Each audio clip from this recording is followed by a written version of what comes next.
The Houston Texans showed a lot of flashes, specifically in the playoffs for me, that they had all the makings of being a top 5 defense. They were very good at points allowed as well as yards allowed. I think they were extremely good at getting after the quarterback. They have a future superstar in Will Anderson. If they can stay healthy on that side, also Derek Stingley, not to mention Derek Stingley, whose name has been thrown around in top 5 categories as it comes to cornerback. You add C.J. Gardner-Johnson, still a sore spot for some of us Eagles fans because I think he adds a lot of grit and a lot of toughness to a Houston Texans defense that was already very, very tough underneath DeMeco Ryans. Linebacker core is very solid. Guys, this Houston Texans team, if it can stay healthy on the offensive side of the football and take that next step, I think this defense kept them in games a year ago, right? You look at the playoff games against Kansas City. They played well enough to win that football game. If the offense would have picked up their end of the bargain in that game, I think they give Kansas City a run for their money. Like I said, this Houston Texans team, man, it looks like it's going to be very good coming into next season. Yeah, I mean, how can we? That's another one of those top defenses.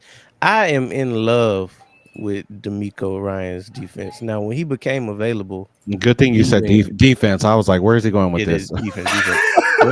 when he left the 49ers, selfishly, of course, I wanted him to come to Philly, which was unrealistic because I know he wanted a head coaching job, and he was going to get that anyway.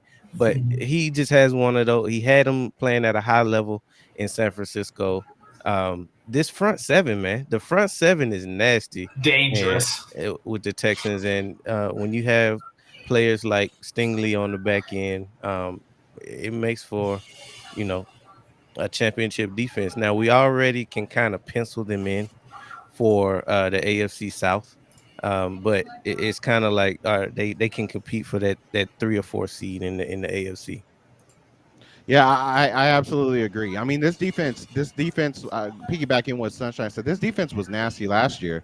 I mean, just add a C.J. Gardner-Johnson at safety, and this just makes it even more crazy. Like it literally, I think, shifts the momentum of the whole entire culture of what their defense is going to look like, and it's going to be a smash mouth defense. He did that for us. He did that everywhere he went, and so bringing that mentality to that defense just makes that defense more scarier. It is now up to the offense to put points on the board.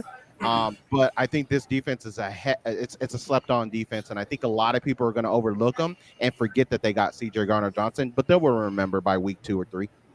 Absolutely. I mean, you're talking about a team, right, that a year ago, you look at what Philly did in terms of turning the football over. That's how we won a lot of these games, guys. We forced turnovers. We made people cough the ball up. In the NFC Championship, it was particularly noticeable. Literally the first play of the wild card game against the Green Bay Packers, a fumble recovery that completely shifted that momentum.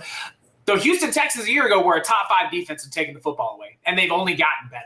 C.J. Gardner-Johnson only makes them better in that regard.